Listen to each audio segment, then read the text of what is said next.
시 국제 컨퍼런스 분과 세션이 진행될 예정입니다. 참가자 여러분께서는 모두 행사장 안으로 입장하시어 자리에 착석해 주시길 바랍니다.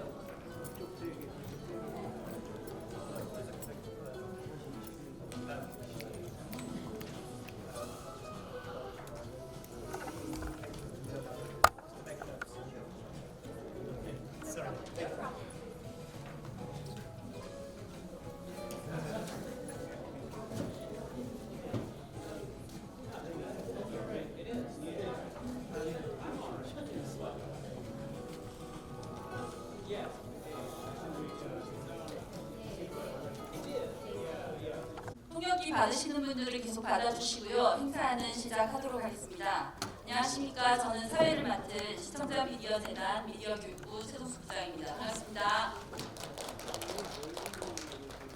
먼저 바쁘신 와중에도 불구하고 자리를 찾아와서 빛내주신 여러분들께 진심으로 감사의 말씀을 드립니다.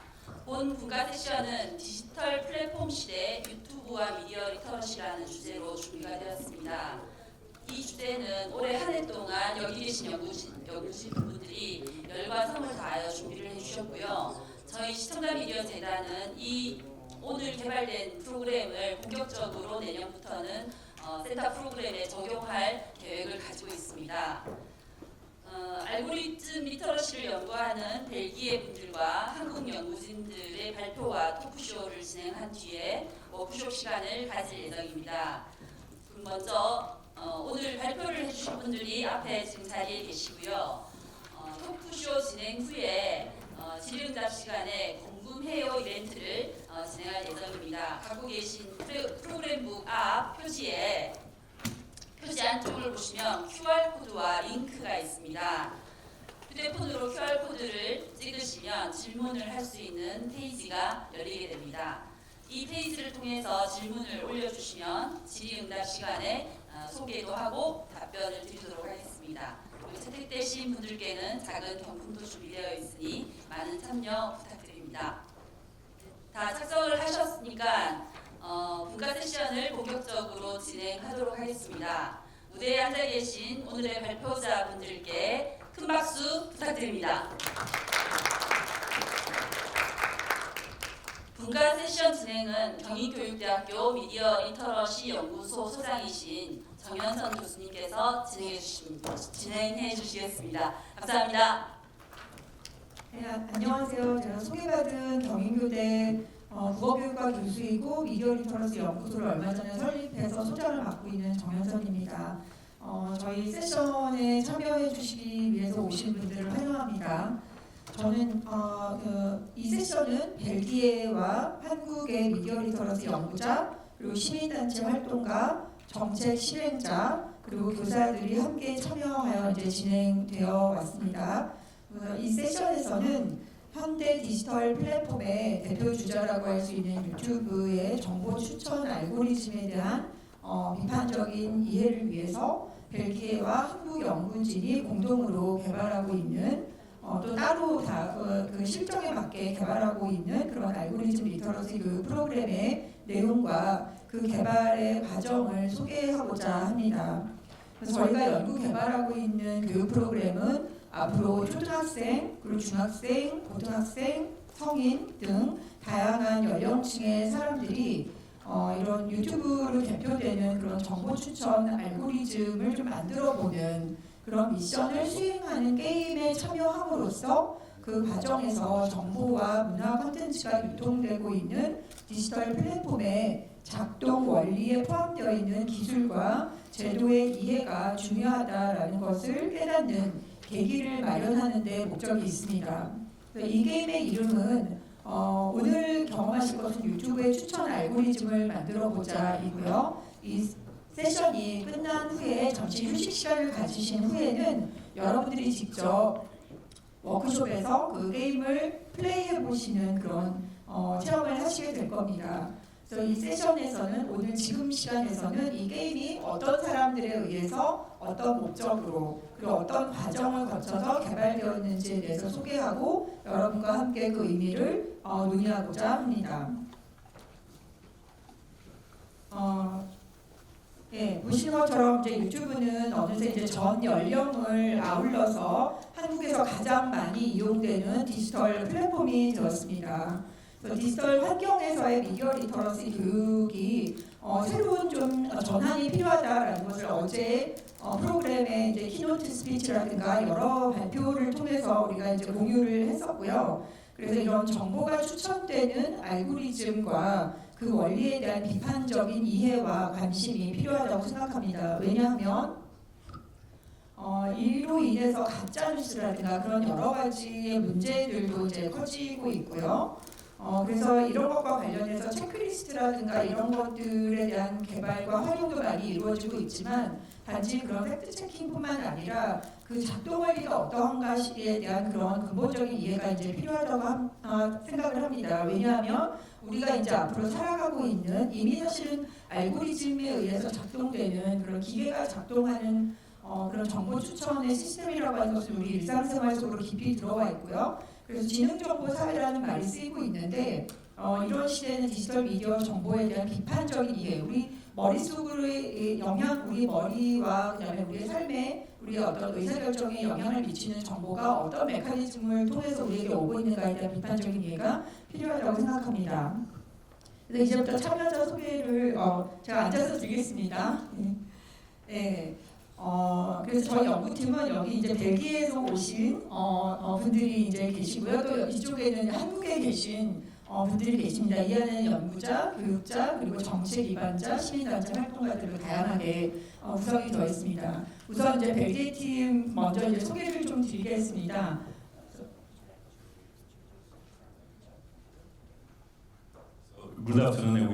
예, 여러분 안녕하십니까? 제 이름은 제리 자크입니다. 남유대학교의 리서처이고요. 그리고 또한 엑스미디언전의 프레지던트로서 일을 하고 있기도 합니다.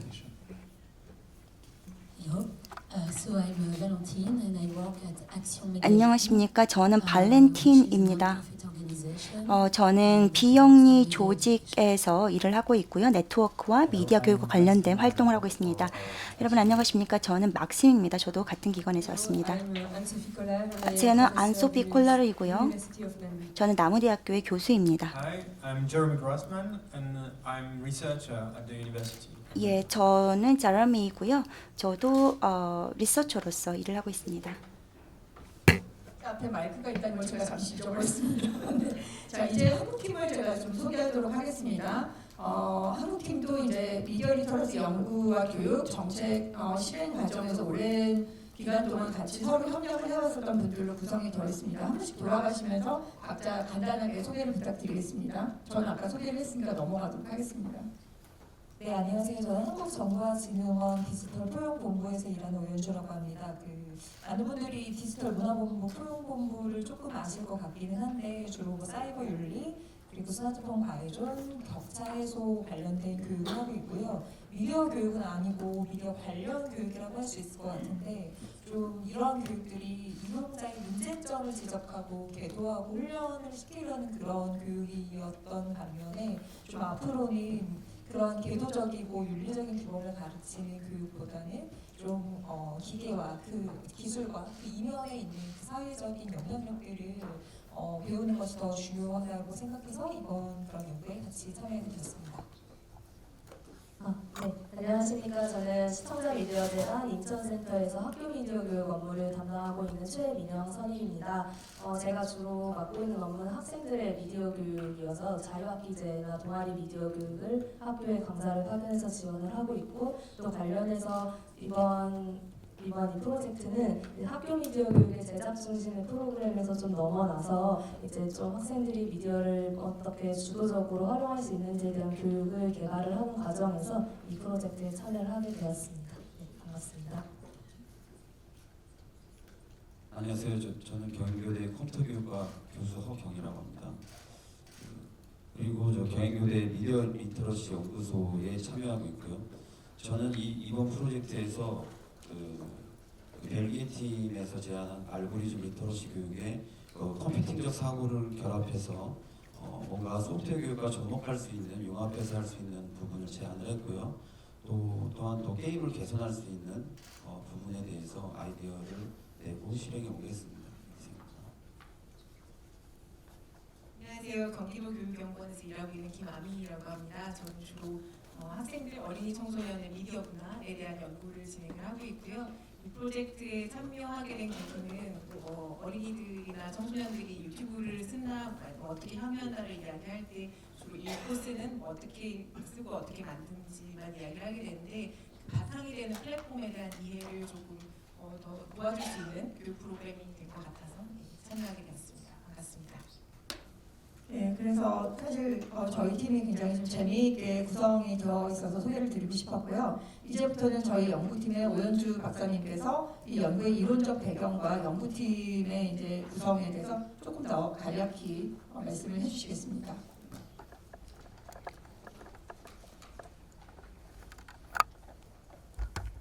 네, 이론적 배경에 대해서 좀 말씀드릴 텐데요. 사실 오늘 이 토크쇼 자체가 좀 학문적인 목적은 아니어서 그냥 이름을 말씀드리는 정도로 간단하게 말씀을 드리려고 합니다. 이제 이번 프로젝트는 그 플랫폼 미디어가 굉장히 성행하는 이 시대에 우리가 어떻게 미디어 리터러시 교육을 바라볼 수 있을 것인가라는 공통적인 문제 의식을 가지고 시작을 했고요. 미디어 리터러시의 정의에 대해서는 이제 학자들마다 아니면은 다른 관점을 가지신 분들이 보실 때마다 좀 다른 정의를 하시곤 하긴 하는데 그래도 대체로는 미디어로부터 얻은 정보를 평가하고 잘 분석하고 활용하는 능력 그리고 다른 한편으로는 좀 의미 있게 콘텐츠를 구성하고 만드는 능력 이 두 가지를 대개는 말한다고 보시면 될 것 같습니다. 그런데 이제 요즘 우리 주위를 둘러보면 유튜브라든지 아니면 아마존이라든지 페이스북이라든지 트위터라든지 굉장히 많은 플랫폼들이 있는데 이런 플랫폼들이 어떠한 방식으로 어떠한 콘텐츠를 선택을 해서 누구에게 이제 어떠한 기준으로 그런 콘텐츠를 제공을 하는가 그 유통의 문제가 되게 중요해지고 있거든요.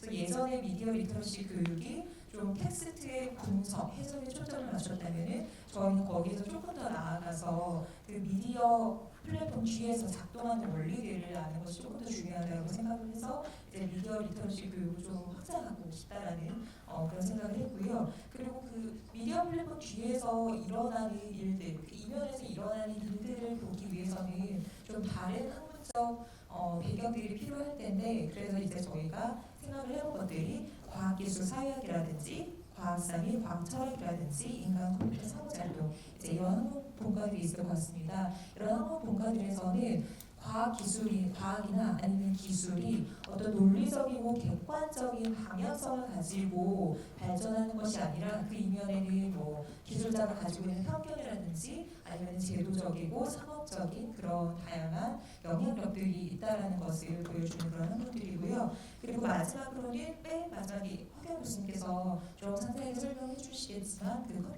컴퓨팅 사고가 저희 마지막 이론적 배경이고요. 간단히 말씀드리면 소프트웨어가 작동하는 원리 정도로 말씀을 드릴 수가 있을 텐데요. 알고리즘을 생각해보고 그리고 설계하고 정리하는 그 과정들을 좀 명료하게 생각할 수 있도록 도와주는 툴로 생각하시면 될 것 같습니다. 네, 그리고 여기서 기습 퀴즈가 있겠습니다. 저희가 벨기에 팀과 한국 팀으로 이루어져 있는데요. 꽤 사람이 많죠? 저희 팀 전체 멤버는 몇 명일까요? 이 질문에 답을 해주시고 맞추실 분께는 무슨 상품이죠? 2만 원 상당의 문화상품권이 준비되어 있다고 합니다. 자, 앞을 보시고 선생님 한번 네, 더 올리기. 네, 틀리셨습니다. 자, 그 다음부터 한번 추측을 해보시기 바랍니다. 힌트를 드리면 좀 높이셔야 됩니다. 맞추셨습니다. 자, 이민희 주임님께서 상품권을 가져다 주시겠고요. 자, 그러면 그 두 명은 어디에 갔느냐? 두 명은 저희가 계속 설명드리면 될까요? 저희 벨기에 팀은 여기 앉아 계신 5분이 맞고요. 그리고 이제 한국 팀은 저희 5명과 그리고 지금 2분 교사 선생님들께서 빠지셨는데 한 분께서는 옆에 한국언론진흥재단에서 진행하고 있는 그 세션에 가 계시고요. 그래서 저렇게 눈물을 흘리고 계시고 저희 쪽에 못 오셔서 그리고 다른 한 분은 이제 김광희 선생님 저희하고 쭉 이렇게 같이 해오셨는데 오늘 개인적인 부득이한 사정으로 못 오셔서 이렇게 한국팀은 원래 7명인데 5명만 모이게 되었습니다. 굉장히 많은 사람들이 구성되어 있는 팀이죠. 네. 그럼 이제 제가 간단하게 그간의 이제 연구 경과에 대해서 좀 말씀을 드리겠습니다. 저희가 사실 어떻게 만든지 기억하시죠? 네. 여기 앉아있는 벨기에 팀의 그 안소피 콜라르 교수님하고 제리 자크 박사님하고 저하고 저 끝에 앉아 계신 김하미 박사님이 작년에 10월에 홍콩에서 열렸었던 국제 미디어 교육 서밋에 참여를 했었습니다. 그래서 저희가 특히 이 그 벨기에 팀의 알고리즘 리터러시 교육이라는 타이틀을 보고 너무 재미있을 것 같다. 그래서 같이 가서 듣자 해서 이제 들었고요. 그리고 이제 저희가 같이 이야기를 좀 하다가 비슷한 관심사가 있다는 것을 좀 알게 되었습니다. 그래서 저희 그때는 이제 너무 바빠서 명함만 교환하고 관심이 있다 정도를 말씀드리고 헤어졌는데 돌아가서 제가 바로 이메일을 써서 좀 비슷한 관심이 있는 것 같으니까 뭔가 좀 교류를 하면 좋지 않겠냐라고 사실 저도 약간 이렇게 설레는 마음으로 프로포즈를 했는데 정말 그 심도 있는 그런 관심을 같이 나누고 싶다라는 대답이 오면서 5분이 다 심각한 회의를 하신 후에 한국팀하고 전적으로 우리가 같이 협력을 하기로 했다. 대신 조건이 있다. 우리가 게임을 다 공개를 하고 연구 과정을 공개할 테니 우리 게임을 개선할 수 있는 피드백을 제대로 줘야 한다라는 말씀을 하셨고 그래서 저희도 거기에 동의하고 이제 그냥 잘 뭔가 얻어오기만 하면 되는 게 아니구나라는 약간의 중압감을 가졌지만 저희가 이제 같이 시작을 하게 되었습니다. 그래서 이제 이메일과 행아웃이나 이런 온라인으로 교류를 시작을 했고요. 그 다음에 이제 저희가 나름대로 벨기에 팀에서도 이제 저기 끝에 계신 제레미 박사님이 원래는 이 게임이 불어로 되어 있었는데 그걸 영어로 한 달 넘게 열심히 번역을 해서 저희에게 주셨는데 보고 나니까 굉장히 이게 복잡한 내용이라서 저희가 그걸 사실 이해하는데 한 2달쯤 걸린 것 같습니다. 그래서 이제 그거를 이제 저희가 해나가는 과정이 있었고 그 다음에는 저희가 좀 아무래도 만나서 해야 되겠다라고 생각하다가 저희 대학에서 경인교대에서 국제 미디어 리터러시 교육 심포지움을 열 수 있는 계기가 생겨서 제가 이제 항공권을 드리지는 못하고 이런 자리를 마련했는데 오실 수 있냐고 여쭤봤더니 이제 오실 수 있다고 해서 자비로 오셔서 이제 저희하고 이제 회의를 했고요. 그래서 그 벨기에 게임에 대해서 이거 정말 실행을 해봐야 되겠다. 그래서 저희가 또 오늘 못 오신 10호층에서 사실 그 팩트 체크를 실행하고 계신 이성철 선생님과 만나기 위해서 또 부산으로 내려가서 저희가 다 같이 게임을 했습니다. 그런 다음에 저희가 이제 각자 이제 알겠다 이제 이해가 됐다 그래서 각자 이제 좀 실정에 맞는 게임들을 각자 이제 개발을 해서 오늘 다시 만나게 되었습니다. 그리고 이제 그 사이에 저희가 이거를 해나가기 위해서 여기 인천 시청자 미디어 센터에 있는 최민영 선임님이 이제 주하신 일은 자유학 기재나 아니면 여러 학교에 필요한 미디어 강사 선생님들을 또 이제 모셔서 이제 잘 보내드리고 이런 일로 굉장히 바쁘지만 좀 이제 좀 더 학교 미디어 교육의 발전을 위해서 뭔가 좀 공부도 하고 연구도 해야 되지 않겠는가 해서 대학원도 다니고 계시고 그래서 제가 센터장님께 말씀드려서 이런 걸 좀 했으면 좋겠다 했더니 아주 능동적으로 학교 미디어 교육 사업을 할 수 있는 랩실을 좀 열었습니다. 그래서 저희가 거기에 이제 선정이 되어서 학교에 적용할 수 있는 새로운 교육 프로그램을 좀 시작하자 그래서 이름을 좀 알리고라고 했는데요. 이제 뭐 알려보자 뭐 이런 뜻도 있지만 알고리즘 리터러시 렛츠고 이런 예쁜 이름 안 쓰시나요? 네, 그렇게 했고요. 자, 그 다음에는 저희가 아까 그 말씀드렸던 제리 자크 박사님과 또 이제 핀란드에서 또 이제 미디어 교육의 어머니라고 불리시는 시르크 호틸라이넨 교수님도 오시고 미국에서 활동하고 계시는 윤지원 교수님도 모셔서 저희 경인교대에서 이런 디지털 환경의 미디어 리터러시와 시민성 교육이라고 하는 국제 세미나를 열었습니다. 그때 또 이제 시청자 미디어 재단에서 큰 도움을 주셨고요. 그리고 이제 저희가 이렇게 열심히 하니까 경인교대에서도 우리도 가만히 있을 수 없다. 그래서 저희 대학에서도 국제 협력 연구 사업이 올해부터 처음 시작이 되었는데 돈을 좀 일부 지원을 해주셔서 저희가 이제 오늘 오신 분 벨기에 분들이 5분들이신데 유네스코 공식적으로 이제 항공권을 지금 받으셔서 오신 분은 제리자크 박사님 한 분이시고요. 여기 대장이셔서 그리고 안소피 콜라드 교수님은 이제 해당 그 남유르 대학교에서 이제 지원을 해주셨고 나머지 세 분은 저희 경인교대에서도 이제 국제협력 연구를 이렇게 하게 되신다 해서 이렇게 돈 모으고 저렇게 돈 모으고 그래서 저희가 좀 힘들게 연구를 하고 있지만 굉장히 즐겁게 해왔습니다. 그래서 이제 경인교대 연구사업이 선정되어서 이런 것들을 하고 있고 특히 저희가 이제 생각하고 있는 것은 여러 이제 정책 전문가들과 또 이제 국제 협력 연구에 의해서 지역 사회 내 대학과 미디어 교육 공공기관, 뭐 해외 대학들 간의 연계와 협력에 의해서 우리가 교육을 하는 게 단지 재미있게 또 하던 것을 하는 것만이 아니라 뭔가 좀 새로운 연구를 해서 좀 증거 기반으로 해서 연구를 하고 싶다. 그런 것들을 해 나가고 있습니다. 자, 일단 여기까지 말씀드리고 이제는 제가 마이크를 벨기에 팀으로 넘겨서 벨기에 팀은 왜 이런 것을 시작했고 어떻게 해왔는가에 대해서 설명을 드리도록 하겠습니다. Thank you very much. 네, 감사드립니다. 일단 저는 이곳에 와서 일단 너무 영광이라는 말을 드리면서 제 발표를 시작을 하고 싶습니다.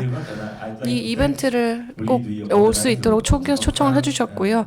그 다음에 컨퍼런스 주최해 주신 저희 전체 주최자뿐만 아니라 또 한국 유네스코 위원회뿐만 아니라 다른 공동 주최자들께도 감사의 말씀을 드립니다. 벨기안 팀 전체를 대표해서 또 한국 동료들에게도 감사의 말씀을 드렸는데요. 아주 적극적으로 저희와의 협력에 대해서 공감해 주시고 앞으로 미디어 교육을 리터러시를 발전시키겠다는 의지가 굉장히 강하다는 느낌을 받았습니다.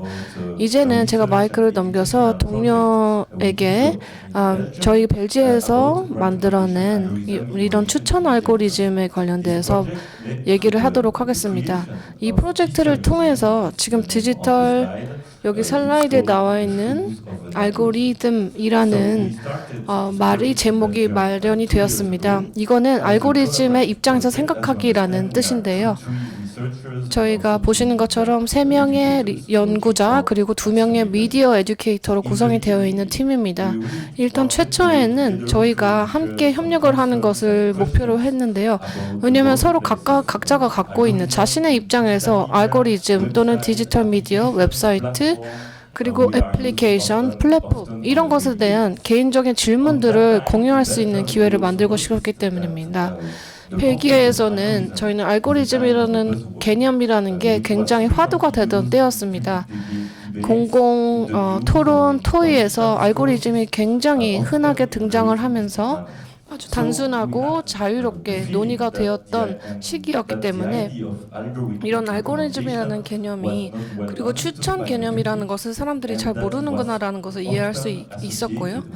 그리고 이 알고리즘이 뭔가 두려움으로 사람들이 생각하는 경향이 있구나라는 것을 깨닫게 되었습니다.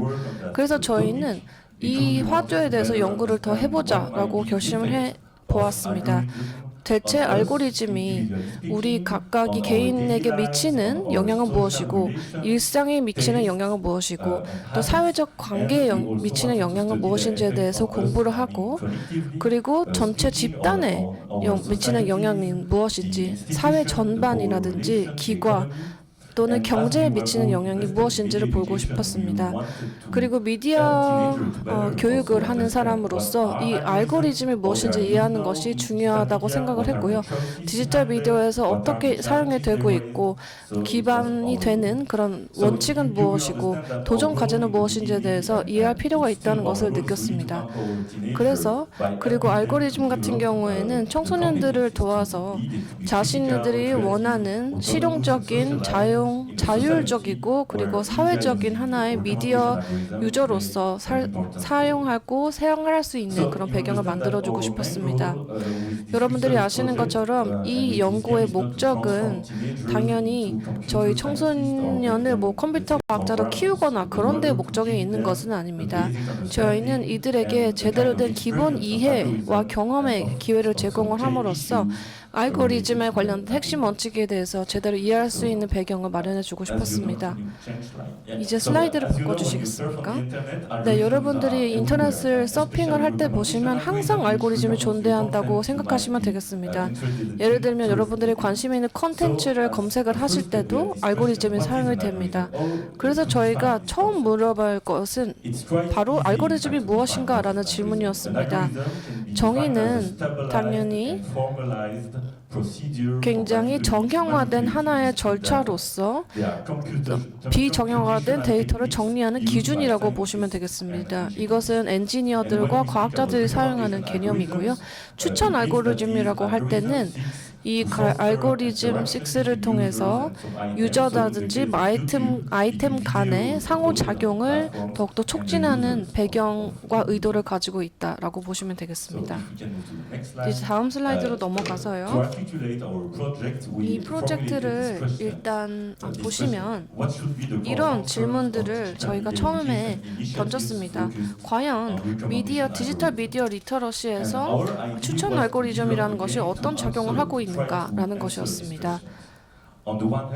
일단 한편으로는 지금 현재 청소년들이 어떻게 대변되고 있는지를 이해하는 데 있어서 추천 알고리즘을 활용을 하고 싶었고요.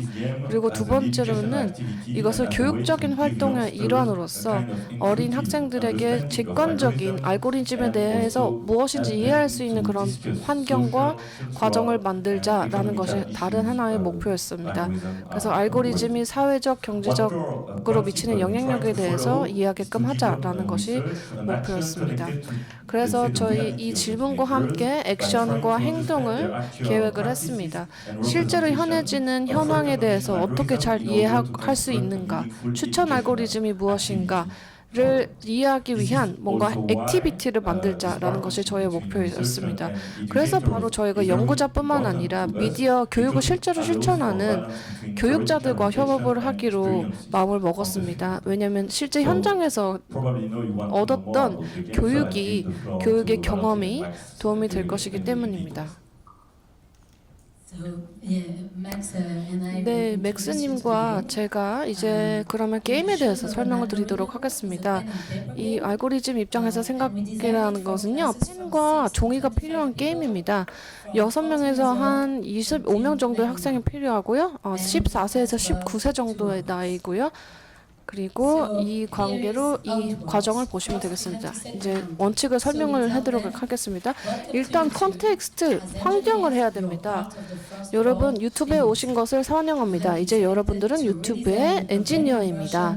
이제는 완전히 새로운 추천 알고리즘을 지금부터 설계하게 되실 텐데요. 여러분들이 원하는 대로 하시면 됩니다. 라고 일단 합니다.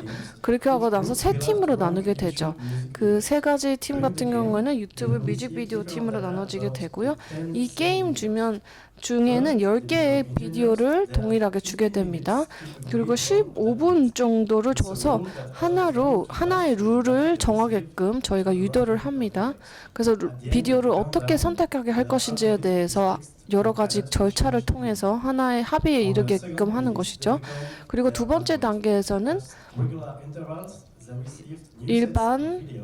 다른 비디오 세트를 다시 한번 줍니다. 그래서 이 동일한 알고리즘을 적용해서 어떻게 비디오를 고를 것인가에 대해서 주고요. 그 다음 3단계를 동일하게 적용을 합니다. 그리고 그 마지막 단계에서는 이 팀을 각각 모여서 서로의 팀에게 지금 받은 정보에 대해서 설명을 하게끔 하는 시간을 주고요. 그 다음에 설계한 알고리즘에 대해서 설명을 하게 되고요. 그리고 여러 가지 알고리즘이 다양하게 존재하는구나 라고 생각을 하고 그 다음에 그 추천 알고리즘이 결과가 다양할 수 있다는 것을 이해할 수 있게끔 합니다. 그리고 말씀드린 그 디브리팅에서 가장 중요한 활동이라고 보시면 되겠습니다. 왜냐하면 이 게임을 설계를 할 때 지금 알고리즘 추천이 가지고 있는 영향력이 무엇인지를 학생들이 직접 깨닫고 체험할 수 있도록 하는 것이기 때문이었습니다. 그러면 각각의 다른 그룹이 어떻게 했는지에 대해서 그 예시를 보여드리도록 하겠습니다. 일단 첫 번째는요, 통계 자료를 받았습니다. 이 데이터 같은 경우는 저희가 유튜브에서 주로 저는 그런 자료였습니다. 예를 들면 라이크, 좋아요 수, 싫어요 수, 아니면 추천 수, 아니면 다른 사람에게 공유한 수 이런 거였습니다. 이렇게 한 다음에 어떤 정보가 가장 관련성이 있는가에 대해서 평가를 하게 했고요. 그 다음에 이것을 공식으로 표현하게끔 했습니다. 저희가 이제 시간이 별로 없기 때문에 제가 보시는 것처럼 이 세 팀에는 완전 동일한 공식이 도출되지가 않았습니다. 왜냐하면 서로 중요하다고 생각하는 정보와 기준이 달랐기 때문입니다. 예를 들면 여러분들이 오브젝트 그룹이라고 생각을 해보시고 한 명 추천자를 제외하고는 다 좋아요, 싫어요라는 그런 정보가 굉장히 중요하다고 생각을 했습니다. 그래서 그것을 가장 크게 반영을 했고요. 하지만 모든 구성원들이 다 이 중요도에 대해서 좋아요, 싫어요에 대해서 동일한 중요도를 부여한 것은 아니었습니다. 어떤 사람들은 이것을 예를 들면 댓글 같은 거를 더 중요시한 부분도 있었고 좋아요, 싫어요를 배제해야 된다라고 하는 사람들도 있었고요. 그리고 다른 분들 같은 경우에는 아예 완전히 새로운 게시판 방식을 사용하기도 했습니다. 이 두 번째 팀 같은 경우에는요. 이 전 그룹과는 다르게 유저 행동에 대한 정보를 받았습니다. 바로 맞춤화된 추천 알고리즘에 대해서 보게끔 했는데요. 여기서는 26세 서울의 여성에게 추천할 비디오를 고르는 작업을 진행을 했습니다.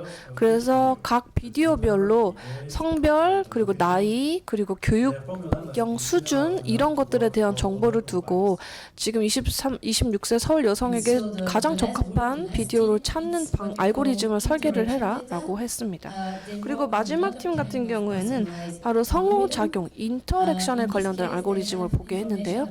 여기서 봤을 때는 유저들 중에서 유튜브에서 비슷한 그런 과거 영상 시청 기록을 갖고 있는 사람들의 그룹들을 보여주고 이 첫 번째에서 한 번도 예를 들면 오른쪽에 있는 5개 비디오를 보지 않은 그룹에 대한 거 그리고 이제 그 중간에 보시면 이 밑으로 어떤 비디오를 봤는지 그리고 다른 그룹에서는 어떤 것을 보고 안 봤는지 정보를 줘서 그럼 이런 정보를 기반으로 했을 때 동일성은 무엇이고 차별성은 무엇이고 이런 것들을 고려해서 어떤 비디오를 지금 보여주는 것이 적합한지에 대해서 결정을 하도록 했습니다. 그리고 그 다음부터는 이제 디브리핑에 대해서 다른 팀워크에서 설명해 드리도록 하겠습니다. 이제 디브리핑에 대해서 설명을 해드리도록 할 텐데요. 이 게임의 개발 과정에서 저희는 자발적으로 너무 정형화된 그런 공식을 따르지는 말자라고 생각을 했습니다. 왜냐하면 이 게임은 하나의 도구로서 참여자들이 자신들의 경험에 대해서 논의하고 토의할 수 있는 기회를 주는 것이 주 목적이었기 때문입니다. 교실에서 이런 행위를 하고요. 그 다음에 게임을 하면서 상호작용을 하고 디브리핑하는 것 자체가 이 추천 알고리즘에 대해서 이해하는 과정인 것이었기 때문입니다. 지금 어떤 미디어 교육이 봐야 할 3가지 축을 정리를 했다고 보시면 되겠습니다. 플랫폼에서 주요하게 다루는 그런 정보의 기준들, 그 다음에 상호작용하는 것, 그 다음에 특정 인물에게 추천하는 이 3가지라고 보시면 되겠습니다. 일단 첫 번째 이슈는요.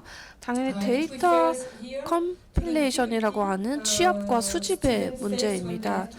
이제 원래 추천 알고리즘을 보고 이거를 다시 컴퓨터에 관련된 전산 룰로 바꾸는 것에 대해서 학생들이 어려움을 느꼈습니다. 그리고 알고리즘 자체가 굉장히 수학적인 그런 과정을 겪고 있다는 것이 학생들에게는 받아들이기 어렵고 이것을 전체 공식적인 포뮬러로 바꾸는 것에 대해서 어려워했습니다. 그럼에도 불구하고 이 수학이라는 공식 자체도 인간이 설계를 한 것이고 수학을 해석하는 것조차도 사람이 자의적으로 하는 것이기 때문에 그 다음에 이것을 체계화한다는 것이라는 것을 이해하게 되었습니다. 자, 그러면 지금까지 학생들이 제기했던 문제들을 가지고 학생들에게 미디어 교육을 하는 사람들에게 디브리핑을 어떻게 가이딩을 하고 학생들에게 인도할 것인가, 리드할 것인가에 대해서 생각을 해봤습니다. 이런 것들이 여기 지금 장표에 있는 것들이 학생들이 했던 질문입니다. 저희가 일단 첫 번째로 디브리핑을 할 때 주로 사용하는 하는 질문이요. 바로 지금 학생들이 만들어낸 알고리즘이 당신의 달성하고자 했던 의도와 일치합니까? 라는 질문입니다. 자, 이 디브리핑 과정을 통해서 학생들은 참여자들로서 그러면 나는 이런 의도를 가지고 있었었고요. 이런 경험을 했고요. 이것을 반영하기 위해서 이런 알고리즘을 만들었습니다. 라는 대답이 유도가 됩니다. 당연히 다양한 대답이 올 수 있겠지만 바로 여기에 있는 장표에 있는 대답이 되겠죠.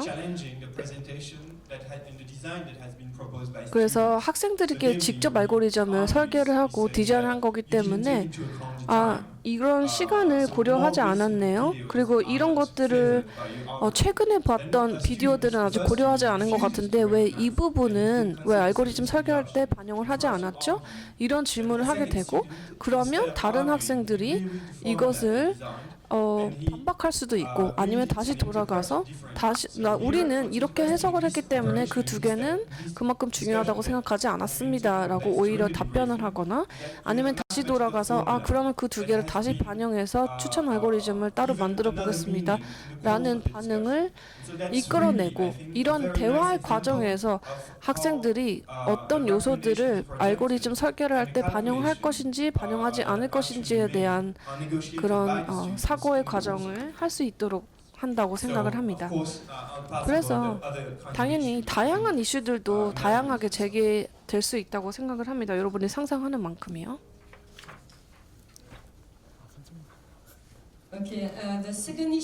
자, 그리고 두 번째 이슈로 들어가면요. 이거 같은 경우는 추천 알고리즘과 조금 더 밀접한 관련이 있는 내용인데요. 이 그룹은 세 가지로 다른 차원의 문제들을 제기를 했습니다. 일단 첫 번째로는 비디오를 작동시키기 위한 그 기준 그리고 그렇게 했을 때 유저로서 겪고 있는 경험에 대한 그런 자신의 느낌에 대해서 얘기하게끔 하고요. 그리고 이 회사에서 추천하는 알고리즘에 대해서 어떻게 평가하는지에 대해서도 질문을 해보았습니다. 그리고 전체 일반적인 추천 알고리즘 자체에 대해서 긍정적 또는 부정적으로 평가하는지 여부에 대해서도 물어보았습니다.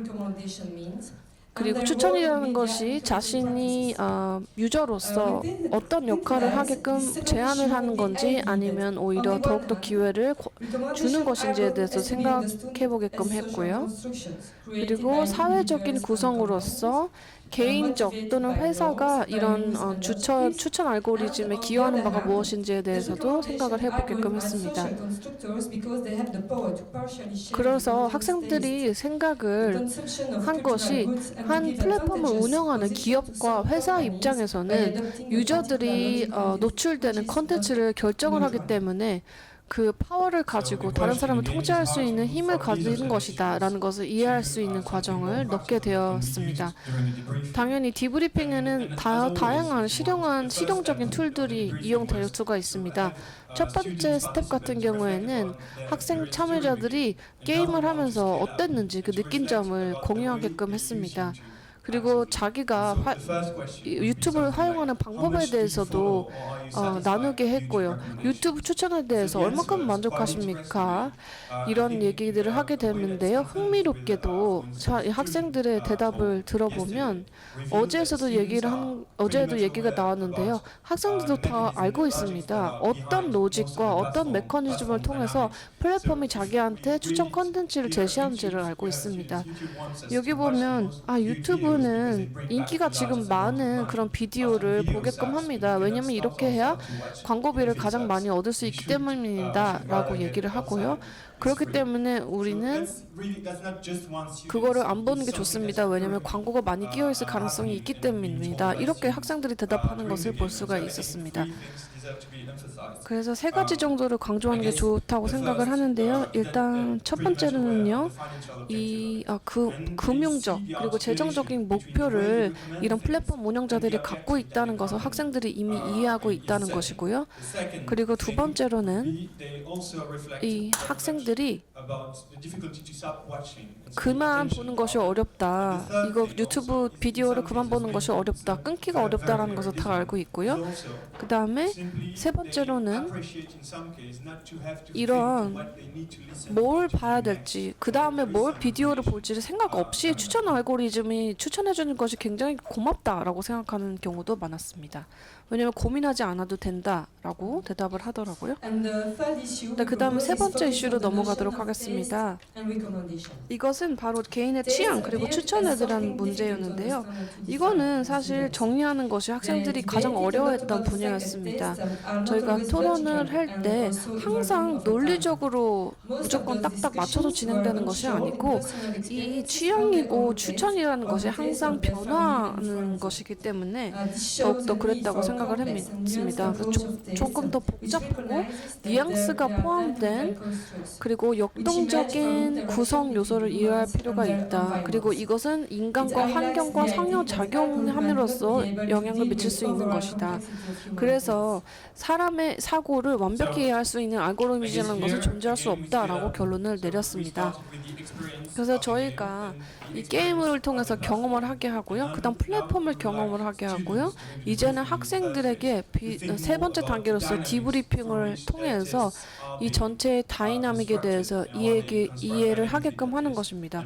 어떤 식으로 구성이 되었고 추천이라는 것을 이해를 하는을 통해서 컨텐츠와 플랫폼 그리고 사람 유저들 간의 관계를 종합적으로 볼 수 있는 기회를 주는 것인데요. 여기 보시면 다른 추천 알고리즘을 생각해 볼 수는 있을까요? 라는 질문을 드립니다. 그러면 이런 얘기를 하더라고요. 유튜브에서는 이런 알고리즘을 쓰지만 다른 앱에서 또는 플랫폼에서는 이런 다른 알고리즘을 쓰더라고요. 라고 대답이 나올 수도 있고요. 그리고 뭐 음악 플랫폼 같은 경우에는 이런 종류의 추천 알고리즘을 씁니다. 라고 해서 한 플랫폼이 아니라 다른 쪽으로도 조금 확장을 할 수 있는 기회를 주고요. 아주 직접적인 질문을 하고 조금 도전적인 질문을 함으로써 전반적인 플랫폼 한 플랫폼뿐만 아니라 다양한 플랫폼의 알고리즘에 대해서 생각해 볼 수 있는 계기를 제공을 하게 되었습니다. 자, 그럼 결론적으로 저희가 어떤 것을 했고 그리고 앞으로 또 어떤 것을 더 해야 되는지 또 저희 한국 팀과 협업을 통해서 이끌어낼 수 있는 것은 무엇인지에 대해서 정리드리도록 하겠습니다. 일단 첫 번째로는요. 바로 알고리즘 입장에서 생각하기라는 게임을 그런 교육적인 성과에 대해서 평가를 할 수 있는 기회를 얻을 수 있다고 생각합니다. 이것이 바로 첫 번째 스텝이고요. 두 번째로는 사실 이게 복잡한 게임이라고 볼 수도 있습니다. 그래서 바로 다른 사람한테 해라라고 하는 것은 어렵죠. 말씀하신 대로 이해하는데 2달이 걸렸다고 하시지 않았습니까? 그렇기 때문에 두 번째 저희 단계는요. 이 알고리즘 입장에서 생각하기는 것을 굉장히 어떻게 공식적으로 더 잘 활용할 수 있는 것인가의 부분에서 다른 그 미디어 교육자들을 트레이닝할 수 있는 방법에 대해서 고안을 하고 싶습니다. 그리고 세 번째로는 일반적인 그 질문에 대한 답변이라고 생각하시면 되겠는데요. 국제적이고 그런 비교적인 연구를 통해서 미디어 현황, 관습, 그리고 추천 시스템에 대해서 더욱더 깊게 연구할 수 있는 계기가 되었으면 좋겠습니다. 성인뿐만 아니라 청소년들이 동일한 플랫폼들을 어떻게 다양하게 사용하고 있는지에 대해서 공부하고 싶습니다. 감사드립니다. 지금 벨기에 팀에서 이 알고리즘의 신발을 신어보자, 그러니까 알고리즘의 입장에서 한번 세상을 보자라고 하는 게임을 어떻게 개발했고 어떻게 연구가 이루어졌는지 이런 이야기들을 쭉 해주셨습니다. 이제 이 한국에서 이 게임을 어떻게 한국에 그러니까 저희가 똑같은 게임을 하긴 좀 어려웠거든요. 왜냐하면 여기서 이제 추천 동영상으로 되어 있는 것이 벨기에 음악이라든가 이런 것들도 주로 뮤직비디오 관련된 거였기 때문에 한국의 유튜브 이용자의 문화를 반영해서 게임을 좀 연구하고 개발하고 이제 그렇게 하는 과정이 필요하다고 생각했는데 이 부분에 대해서 인천 시청자 미디어 센터의 최민영 선임께서 발표해 주시겠습니다. 네, 제가 한국에 적용된 사례를 간략하게 소개를 드리겠습니다. 영어를 듣는 게 어제가 다 끝인 줄 아셨을 텐데 오늘 한국말로 들어도 어려운 내용을 영어로 오래 들으셔야 돼서 좀 이해도 많이 어려우실 수도 있는데요. 뒤로 갈수록 예시를 많이 설명드리면서 좀 쉽게 이해를 해보실 거예요. 왜냐면 지금 제가 소개드릴 사례가 지금 초등학교 6학년 학생들이 진행을 해본 사례거든요. 그래서 여러분들이 다 6학년보다 나이들이 더 있으시니까 네, 충분히 이해하고 쉽게 즐기실 수 있을 것 같습니다. 일단 앞서 교수님이 말씀해주신 것처럼 이제 한국 상황에 맞게 또 한국 학생의 입장에 맞춰서 게임을 좀 재구성을 한 것입니다. 훨씬 벨기에에서 제시한 게임과 큰 틀은 비슷하지만 좀 더 단순화시켰고요. 또 저희의 최종 목표가 초등학교, 중학교부터 대학생 또 일반인들까지 각자 수준에 맞는 커리큘럼을 개발하는 것이기 때문에 일단 제일 가장 쉬운 단계인 초등학생들에게 적용을 해봄으로써 게임을 발전시킬 수 있다고 생각을 했습니다. 그래서 저희는 페르소나가 아까 앞에 벨기에 팀 같은 경우는 그 2명을 제시를 했는데 저희는 페르소나 1명을 제시한 게 가장 큰 변화라고 볼 수 있고요. 이 사례는 지금 이 자리에 안 계신 아까 그 화면에서 울고 계셨던 부산 주감초의 이성철 선생님께서 직접 방과 후에 학생 7명과 함께 진행을 해준 수업입니다. 그래서 굉장히 소규모로 단기간에 진행을 했는데 굉장히 인상 깊은 부분이 많았고요. 또 시간이 되면 동영상을 좀 같이 보시면 좋은데 그 동영상을 제가 보고 또 요약한 거를 좀 말씀을 드릴게요. 그래서 일단 이 수업 자체는 유튜브에 대한 아이들의 이해를 알아보는 수업이었고 저 화면 위에 보면 페르소나 카드라고 보이시죠? 저게 이제 저희는 민호라고 했는데 민호라는 한국에 사는 14살 학생이 이제 남자아이 또 인천에 사는 민호라는 학생에게 저 아래에 있는 유튜브 영상 10개의 그 썸네일을 주고 몇 가지 정보를 주고 여러분이 만약 유튜브에 추천 알고리즘을 개발하는 사람이라면 민호에게 어떤 영상을 1위부터 10위까지 추천을 해주겠는가 이런 간단하게 요약을 하면 이런 게임을 진행을 해보았습니다.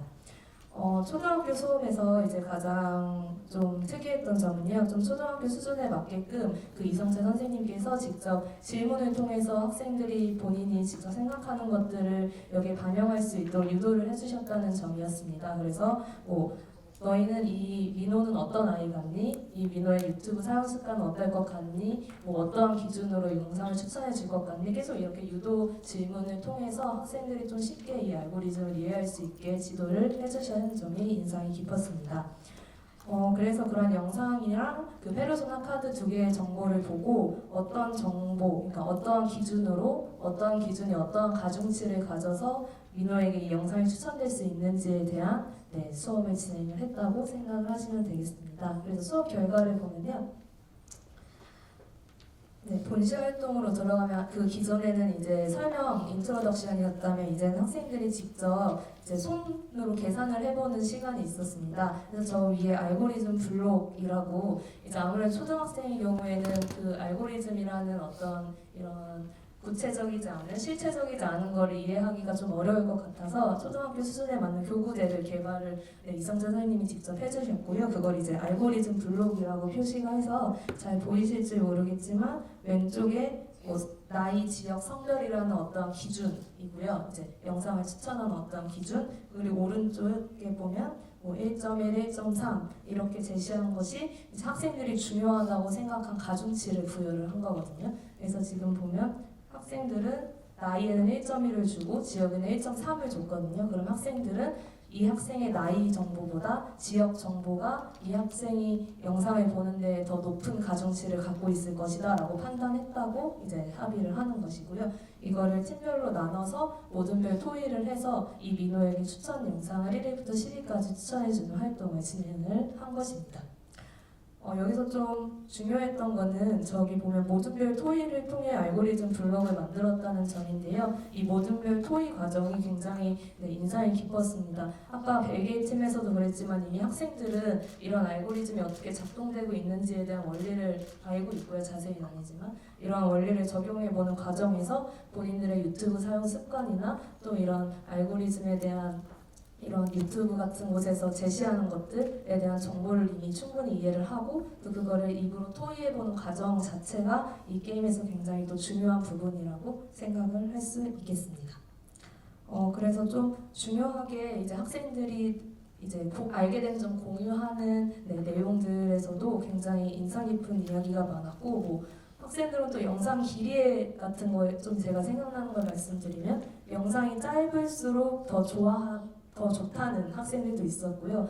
저희가 보기엔 영상 길이가 어느 상관이 있을까 싶지만 학생들의 경우에 또 영상이 짧고 뭐 10분 이상 넘어간 영상은 보지 않고 뭐 이러한 것들이 학생들에게는 또 새롭게 알고리즘으로 적용될 수 있다는 점이 인상이 깊었습니다. 저희가 이제 저희가 초등학교 6학년 학생들한테 이걸 적용해봤을 땐 사실 벨기에 팀이 만든 게임은 고등학생들한테 적용이 된 거였거든요. 그래서 저희가 관심 가지고 있는 것 중에 하나는 초등학교 아이들도 지금 유튜브를 많이 이용하고 있기 때문에 저희가 이제 비판적으로 유튜브를 이용해야 된다라고 말하지만 많은 경우에는 보지 마라 아니면 조금만 봐라 이런 얘기밖에 하지 않았기 때문에 우리가 이런 비판적인 시선으로 유튜브의 메커니즘을 이해하는 활동을 아이들도 좀 할 수 있지 않을까라는 생각이 들어서 6학년 아이들한테 하라고 하면 과연 어디까지 할까 그냥 이게 좀 궁금했습니다. 그래서 저희가 이제 그런 걸 만들었었는데 그러면 저는 사실 교사를 양성하는 초등학교 교사를 양성하는 대학에서 교양 수업을 하고 있거든요. 그래서 1학년 제가 수업을 진행하는 게 디지털 매체와 의사소통이라는 일주일에 2시간 하는 교양 수업인데 거기에 학생들한테 적용을 해봤습니다. 그래서 초등학교 6학년도 했으니 여러분도 할 수 있을 거예요 라고 얘기를 하고 2시간 동안 해봤습니다. 그래서 그 결과인데요. 간단하게는 제 수업은 한 35명 정도씩 두 클래스로 나뉘어서 진행이 돼서 제가 총 60명에게 적용을 해보았고요. 5명씩 한 팀을 이루어서 해보도록 했습니다. 그래서 아까 초등학생들한테는 계속 이제 이 페르소나를 같이 한번 따라가보자 그래서 계속 질문하면서 이해하고 그런 활동을 다 했지만 저는 대학생들이기 때문에 그냥 이걸 주고 알아서 해라 이렇게 얘기를 했습니다.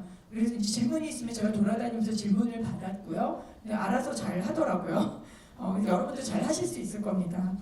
그래서 이제 페르소나 카드와 동영상 썸네일의 정보를 분석해서 10개의 유튜브 영상의 순위를 매긴다는 기본적인 과업이 주어진 것은 똑같았는데 대학생 대상인 수업인 점을 고려해서 초등학생 아이들에겐 순위만 한번 매겨봐라 어떤 기준이 중요하니? 라고 물어보는데 그쳤었다면 대학생들에게는 벨기에에서 했었던 거랑 똑같이 가중치를 매겨서 어떤 기준이 더 중요하다고 생각하는지 그 가중치에 직접 점수를 예를 들어서 이건 5점을 주겠다, 4점을 주겠다 이런 걸 나름대로 그 의논을 해서 직접 계산식을 도출하는 미션도 같이 주어졌습니다. 그래서 사진의 내용을 보시게 되면 관심 분야라든가 영상 시간, 그 다음에 조회수 등의 요인들에 대해서 각각 나름대로 의논해서 가중치를 부여하기 위해서 논리를 세우고 다양한 관심 분야에 따라서 혹은 각기 다른 영상 상영 시간이라든가 이런 거에 따라서 다시 한번 가중치를 매긴 것도 볼 수가 있습니다. 그래서 학생들이 논리적으로 계산식에 들어간 어떤 요인이라든가 가중치를 설명할 수 있도록 왜냐하면 한꺼번에 이제 35명 학생들인데 5명씩 하니까 모두 몇 팀이죠? 예, 한 7팀이 이렇게 돌아가잖아요. 근데 제가 그걸 일일이 다 볼 수 없으니까 포스트잇으로 적어서 그 다음에 이제 들고 발표를 하도록 했습니다. 그래서 저 뒤에 보시면 이젤에 저희 학생들이 한 결과의 예시가 나와 있습니다. 그래서 이따 쉬는 시간이나 이럴 때 한번 좀 자세하게 보시면 아 이런 사고 과정이 있었구나라는 걸 보실 수 있고요. 그다음 포스트잇에는 그래서 계산의 흔적도 적게 하고 그 다음에 또 한편으로는 이걸 하면서 느낀 점 다 하고 나서 그런 것들을 이제 적도록 했습니다.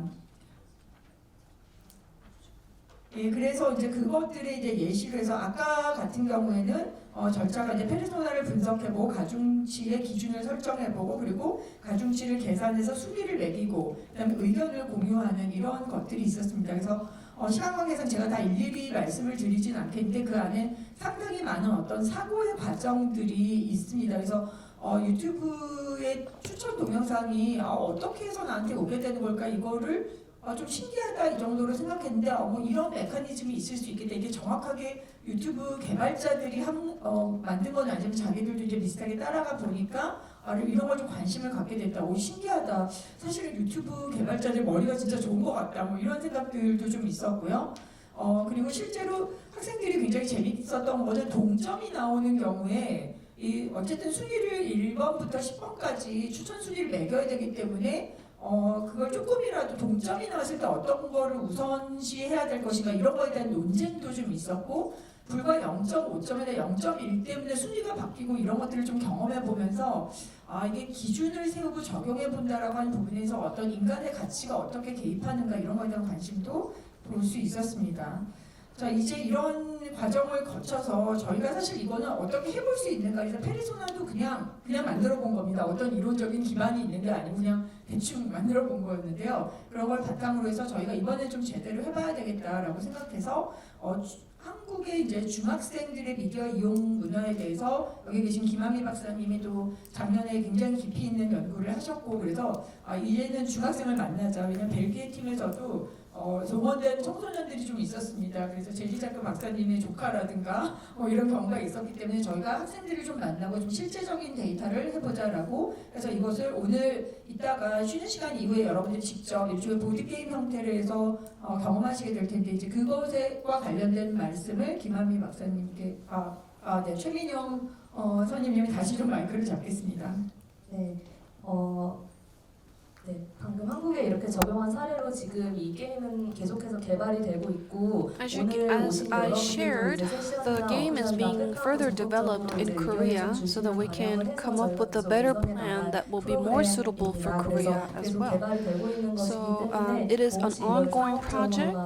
If you 정치적으로 would 이용하시는 because it's 분들은 still in 아니시겠지만요. progress of 그냥 development, I know that you're not going to 적어보고 use it for commercial or political 이제 purposes. 저희가 개발한 게임의 사례입니다. 약간 재밌게 다가가기 위해서 보드게임 형태로 개발을 지금 하고 있고요. 이따 워크숍 때 자세히 김하울 박사님께서 소개해 주시겠지만요. 저 약간 이건 스포일러 와서 금방 지나가도록 하겠습니다.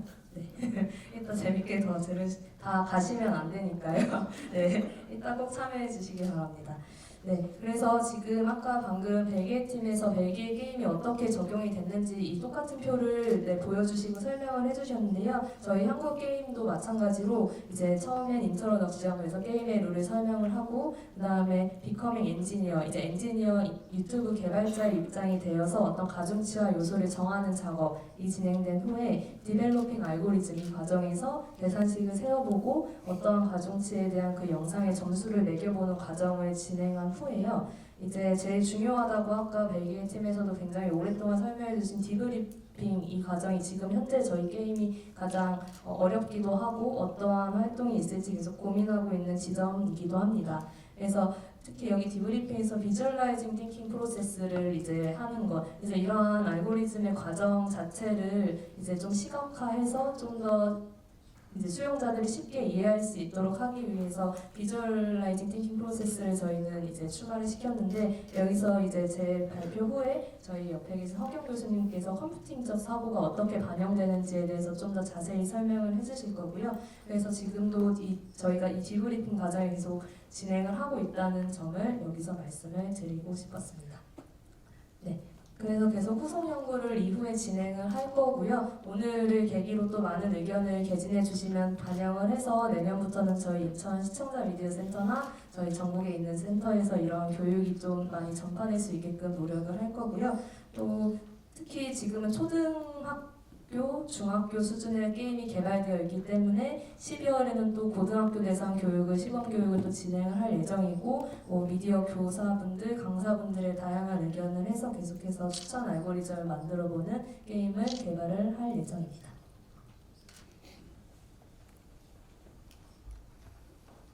그럼 이제 허경 교수님께서 컴퓨팅 사고라고 하는 거 많이 들어보셨을 텐데 그거 자체를 가르치는 것이 저희 목적은 아니고요. 근데 그것이 이 게임을 수행하는 과정을 돌아보는데 어떻게 관여가 될 수 있는지 도움을 줄 수 있는지 말씀해 주시겠습니다. 우선 제가 이제 벨기에 팀에서 만들었던 그 게임에 참여하면서 제가 제일 좀 뭔가 어렵게 느꼈던 부분은 그 내가 만든 알고리즘을 다른 우리 팀이 만든 알고리즘을 다른 팀한테 설명할 때 어떻게 설명을 해야 될지 그 과정이 설명할 때 굉장히 어렵더라고요. 그래서 저는 이제 소프트웨어를 많이 학생들한테 가르치고 있기 때문에 그 부분에 대해서 이 알고리즘이 만들어진 그 과정을 쉽게 공유할 수 있는 방법에 대해서 고민을 했습니다. 그 부분에 있어서 컴퓨팅적 사고 기법을 학생들이 좀 이해를 할 수 있다면 그게 어떤 쉬운 순서도 형태로 정리가 되어서 내가 이 알고리즘을 만들게 된 과정을 남들한테 쉽게 설명할 수가 있습니다. 그리고 더 중요한 부분은 그런 컴퓨팅적 사고 기법에 따라서 생각을 하고 알고리즘을 만들게 되면 그 부분이 소프트웨어로 쉽게 개발된다는 것이죠.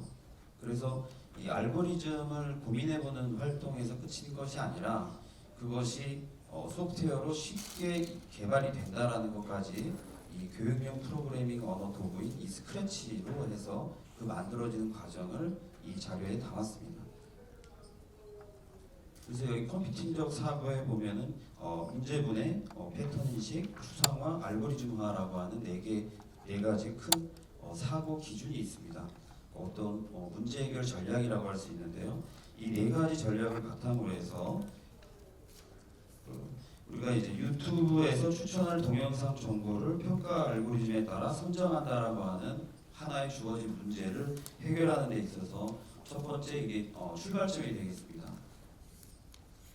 그 부분을 바탕으로 해서 그 문제 해결 과정을 분해해 봤을 때 여기 나오는 P1, P2, P3, P4, P5라고 하는 이 5개의 그 하위 과정으로 구성된다는 것을 알 수 있었고요.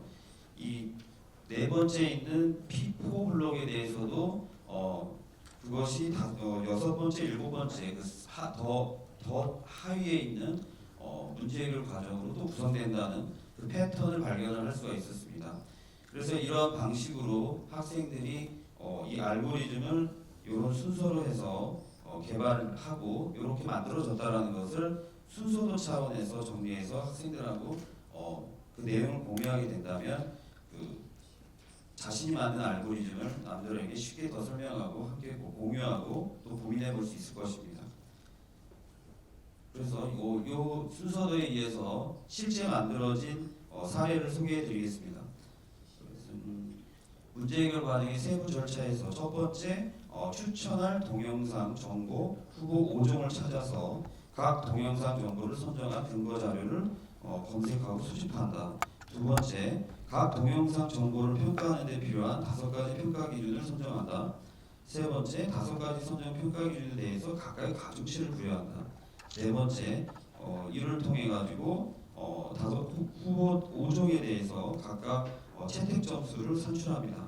이를 통해 가지고 그 총점을 비교해서 가장 높은 점수를 획득한 동영상을 추천한다라고 하는 그 과정이 드러나도록 이렇게 표로 정리해서 진행할 수가 있겠습니다.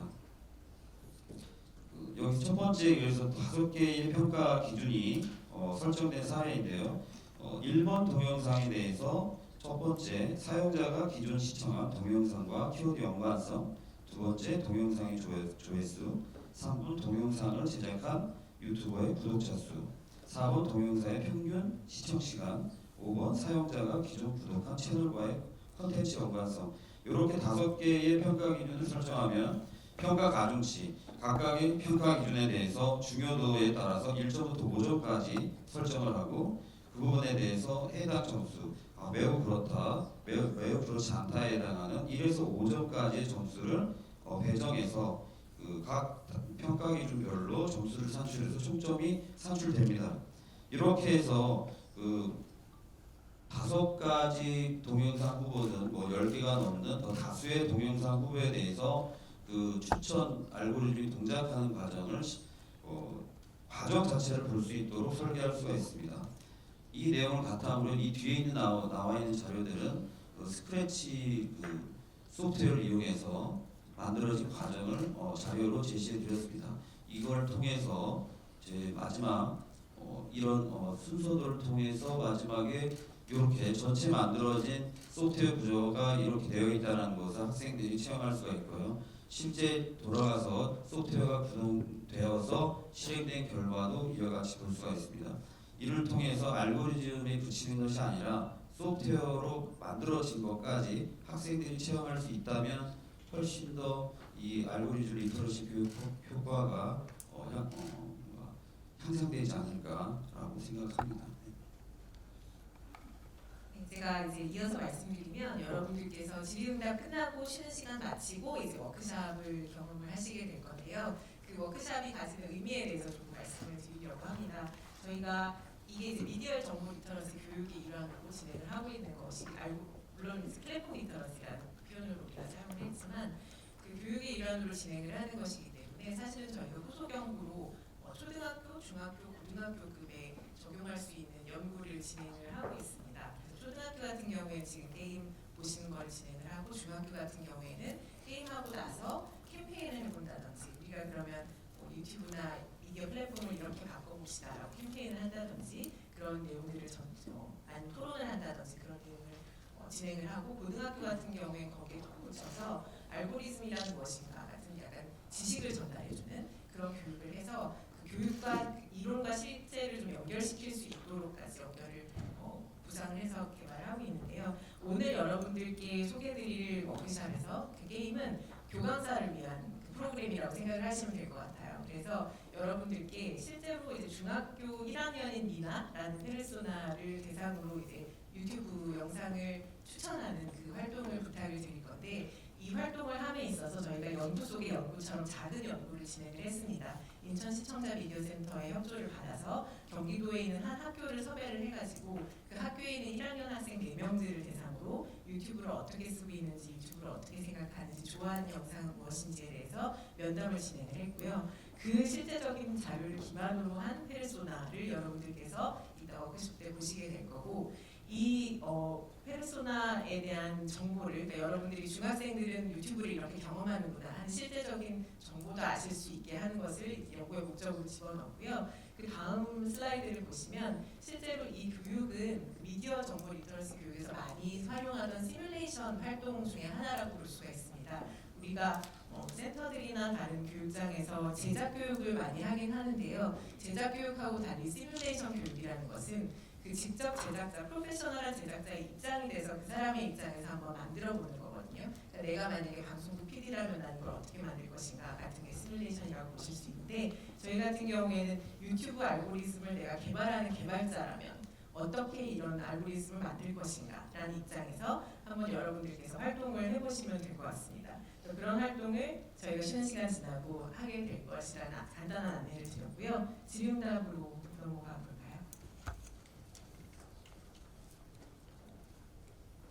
지금 2시 43분이고 끝날 때까지 한 17분 남아있는 상태고요. 어제 안 오셨던 분들이나 아니면은 오늘 처음 이제 등록하신 분들은 어떻게 질문을 올리는지 모르실 수도 있을 것 같은데 이 책자를 보시면은 이 책자는 다 아시셨죠? 이 책자 첫 페이지 넘겨보시면은 질문을 남길 수 있는 플랫폼을 저희가 이쪽 유네스코 쪽에서 먼저 마련해 주셨고요. QR코드나 아니면은 컴퓨터를 가지고 계신 분은 그 사이트로 직접 접속을 해서 질문을 남기실 수가 있는 그런 과정으로 되어 있는데 그게 불편하신 분들은 직접 질문을 주셔도 되니까 부끄러워하지 마시고 질문을 주셨으면 좋겠고요. 그리고 질문은 저희가 시간을 봐가면서 받기는 할 텐데 전체 질문 중에서 4개를 또 골라서 좋은 질문을 골라서 이제 여러분들께 상품권을 좀 더 나눠드리고자 합니다. 그래서 아직 시간이 그래도 16분이나 남아있으니 계속해서 질문을 주시기를 바라고요. 지금까지 4가지 질문이 올라와 있는데 이제 한 가지는 저희 협업 과정에 대한 거고 그리고 이제 2가지는 학교에서 실제 적용할 때에 어떤 식으로 적용해야 되는지에 대한 고민이고 그리고 다른 한 가지는 저희 이제 팀원 구성, 그 학문적 배경 이거와 관련된 건데 그래도 가장 먼저 질문을 올려주신 분의 질문 선택해서 읽어보겠습니다. 혹시 앞에 보이지 않군요.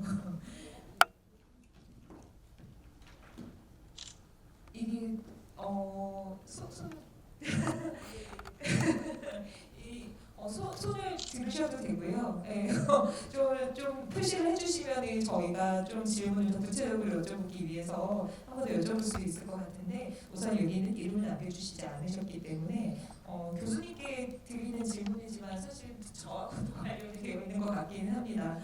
네, 질문은 유튜브도 스마트 미디어를 통한 커뮤니케이션인데 연구팀에는 미디어나 커뮤니케이션 연구자들이 없는 것 같습니다. 아까 소개한 관련 학부 분야에도 빠져 있고요. 특별한 이유가 있나요? 이렇게 남겨주셨는데요. 사실 있습니다. 제가 커뮤니케이션학을 전공을 한 사람이라서 그래서 저와도 관련된 질문이라고 이제 말씀을 드렸는데 물론 유튜브가 커뮤니케이션 도구고 스마트 미디어를 통한 커뮤니케이션이 맞고 홍사주서는 이 모든 과정을 커뮤니케이션 학문의 한 과정이라고 보고 있거든요. 이제 커뮤니케이션 학문과가 너무 넓어서 좀 정의하기는 어렵지만 크게 보자면은 미디어가 사람들에게 어떠한 영향력을 미치는지를 보는 그런 부분이 있고 이제 다른 하나는 미디어 컨텐츠가 있는데 그 컨텐츠를 어떻게 해석할 것인지 이건 미디어 에듀케이션하고 굉장히 유사한 부분이죠.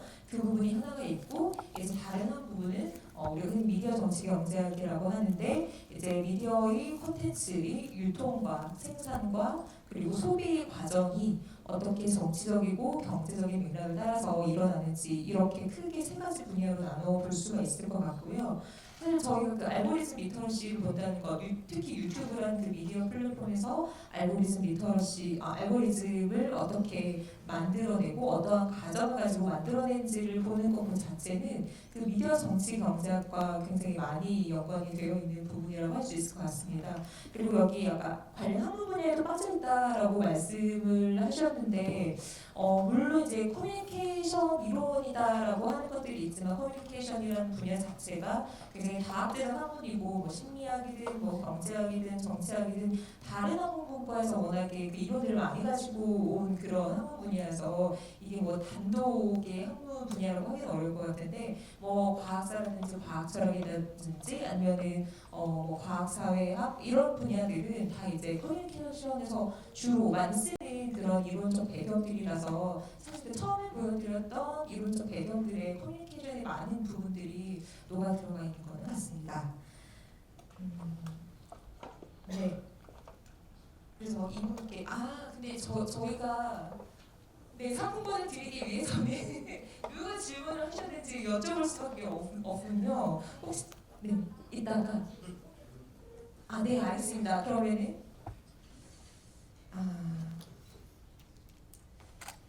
그러면 그 다음에는 좀 적용과 관련된 그 학교에서의 적용과 관련된 질문 두 가지를 보겠습니다. 우선 하나는 그 연령과 관련된 거고요, 학년과 관련된 거고 다른 한 가지는 이제 시차와 관련된 건데 처음으로 이제 연령과 관련된 걸 여쭤보면 초등학생, 대학생, 청소년 저희가 모든 연령대를 대상으로 앞으로는 이제 프로그램을 개발하고 싶다라는 그런 말씀을 드렸는데요.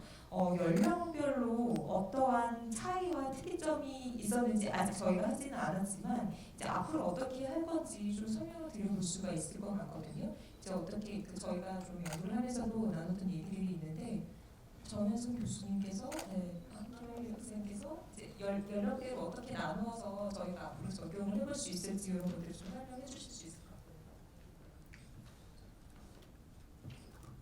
아까 잠깐 간단하게 설명을 드렸던 것 같아요. 초, 중, 고를 어떻게 나눠서 생각할 것인가. 사실은 저희가 미디어 교육을 이야기할 때 그 학교급별로 미디어가 완전히 잡히지 않은 문제점에 대해서 이야기를 하고 있거든요.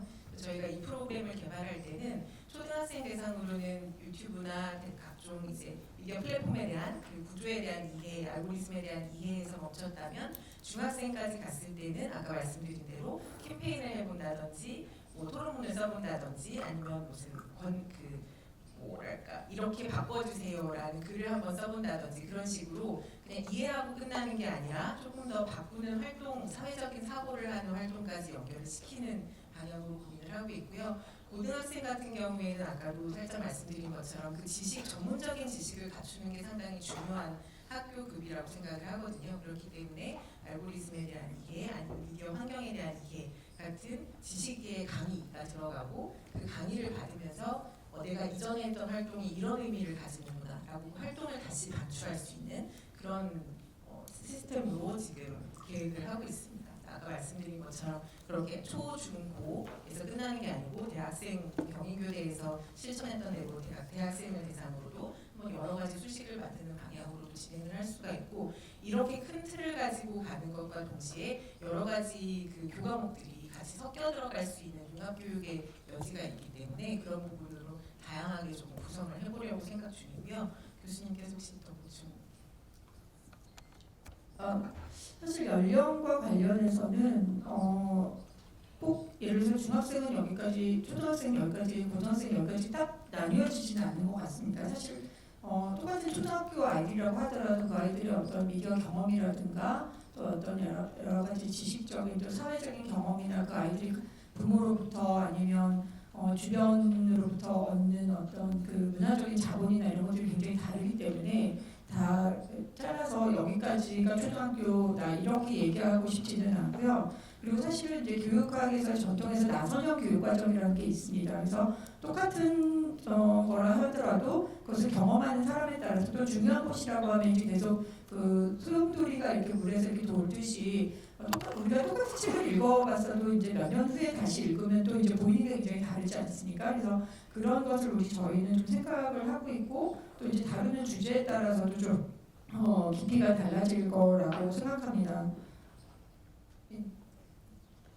그리고 이제 실제 Yeah, maybe we can say that the original version of the Belgian game was doable with 예, the of 4 벨기에의 오리지널 버전도 생각을 해보면 될 것 같아요. 14세 이상과 관련해서요. 근데 이 파트너십과 관련해서 가장 흥미로운 점은 한국에서 다른 버전을 개발했다는 것이고요. 특히 어린 아이들을 대상으로 해서 진행을 했다라는 것입니다. 그래서 이런 결과들이 이제 벨기에로 다시 오는 방식으로 게임을 개선할 수 있을 거라고 생각이 됩니다. 그리고 또 미디어 교육과 특히 성인을 대상으로 한 미디어 교육이라는 것을 생각을 해보았을 때 이 부분도 우리가 좀 더 생각해 볼 여지가 있는 것 같습니다. 벨기에 같은 경우에는 사실 성인을 대상으로 하는 이니셔티브는 그렇게 많지는 않았거든요. 그렇게 되면 조금 더 나이가 있는 대상으로 연구를 해볼 수 있을 것 같습니다. 적용을 할까 이런 고민들이 조금 더 있었는데 이거는 저희가 워크숍 때 더 얘기를 나눠볼 수가 있을 것 같아서 좀 다른 질문으로 넘어가겠습니다. 이거는 벨기에 팀에서 더 잘 답을 해주실 수 있을 것 같은데요. 질문은 알고리즘 리터러시의 가장 중요한 축은 유튜브로 보이는데요.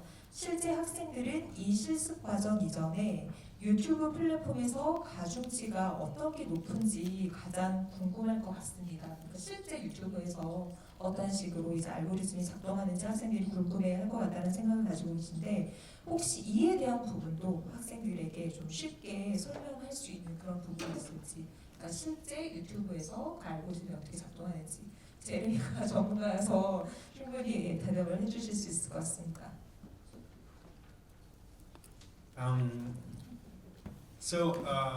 That's an important question. 굉장히 중요한 질문을 해주신 것 같습니다.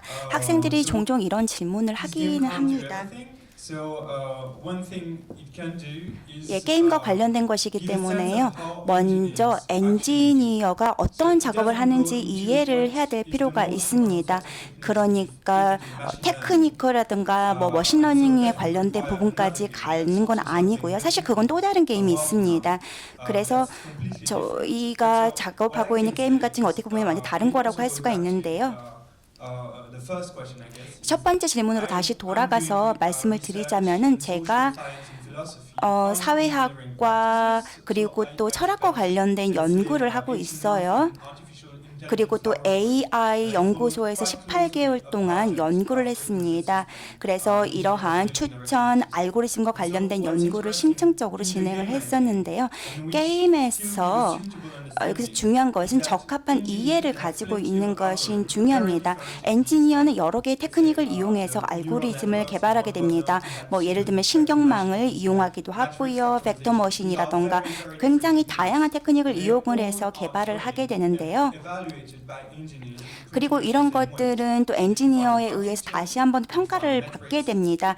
그래서 이를 매트릭스를 기반으로 해서 동일한 데이터셋을 기준으로 해서 알고리즘을 개발하고 그리고 나서 이런 알고리즘을 평가하는 작업을 하게 됩니다. 그래서 사실 여기서 중요하지 않은 것은 알고리즘이 어떻게 작용하는지는 그렇게 중요하지는 않습니다. 어떠한 목적을 설정을 했는가, 어떠한 데이터를 알고리즘에 적용할 것인가, 이 부분이 더 중요한 것 같습니다. 관련해서 지금 제레미 선생님이 굉장히 잘 얘기를 해주셨다고 생각하고 아까 진짜 첫 번째 질문에서 나왔던 이론적 배경과 관련해서 커뮤니케이션이 다루는 영역이 굉장히 깊어지기도 하지만 동시에 기존의 커뮤니케이션 학에서는 다룰 수 없었던 그리고 관심을 갖기가 어려웠던 부분이 특히 과학기술과 관련해서 또 이제 우리가 포스트 휴먼과의 관계 맺음에 있어서 대단히 철학적이고 인문학적인 그런 그 관심이 되게 필요해진 시대라고 생각을 합니다. 그래서 아까 말씀하셨던 것처럼 철학이나 또 저는 이게 제레미 선생님이 철학을 전공하시는 입장에서 인공지능과 또 이런 알고리즘에 관심을 갖고 있는 게 굉장히 반가웠고요. 또 정보자료라든가 법학이라든가 또 이제 과학기술에 대한 비판적 사고나 이런 부분들이 지금 현재 이제 디지털 미디어 리터러시 교육 또 디지털 미디어 교육에 대해서 새롭게 필요로 되는 학문적 배경이라는 생각이 들고 그런 면에서 이제 아까 모든 걸 해결할 수 없다라는 것에 대해서는 저도 전적으로 동감하고 이 게임은 단지 이것에 관심을 갖고 이건 중요한 문제라구나라는 걸 깨닫는 하나의 계기가 되는 데 초점이 있는 것이 아닌가라는 생각이 듭니다. 네, 저희가 이제 거의 다 끝날 시간이 되어서요. 지금까지 3개의 질문에 대한 답을 들었고 마지막 하나를 더 들어가야 될 것 같은데 네, 마지막으로 제가 고른 질문은 이것입니다. 옆에 이성철 선생님께서는 지금 팩트체킹 관련해서 사전 진행을 하고 계시고 그리고 요즘 미디어 플랫폼이 되게 중요한 그 미디어가 되면서 팩트체킹이나 큐레이팅 활동 같은 좀 다양한 교육들이 그 새로운 미디어에 대한 다양한 교육들이 생겨나고 이제 저희 그 유네스코 컨퍼런스에서도 다루고 있는 것 같은데 질문은 유튜브를 올바로 사용하기 위한 교육은 아주 다양합니다. 그럼에도 알고리즘의 관점에서 접근한 것은 아주 참신하고 특별한 것 같습니다. 알고리즘을 통해 플랫폼을 종합적으로 이해할 수 있다고 하셨는데 이제 그에 대해 조금 더 자세히 알고 싶습니다. 예를 들어서 팩트체킹이나 큐레이팅 활동과 비교하여 이런 다른 접근 방법과 어떤 면에서 차별화가 될 수 있는지 그것에 대해서 질문을 하셨는데요. 궁극적으로는 이 교육이 가지고 있는 목적, 이 교육이 무엇을 달성할 수 있는지에 대해서 질문을 해주신 것 같은데 마무리를 하면서 제가 별기의 쪽에서 한번 말씀해 주시면 좋을 것 같고 네. 먼저 말씀하시겠어요?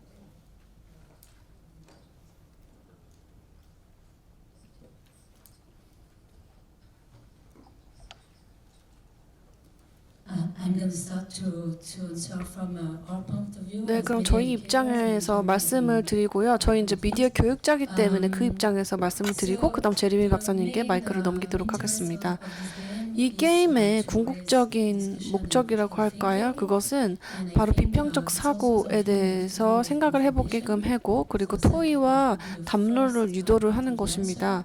그래서 일단 첫 번째 답변은 그것이 되겠고요.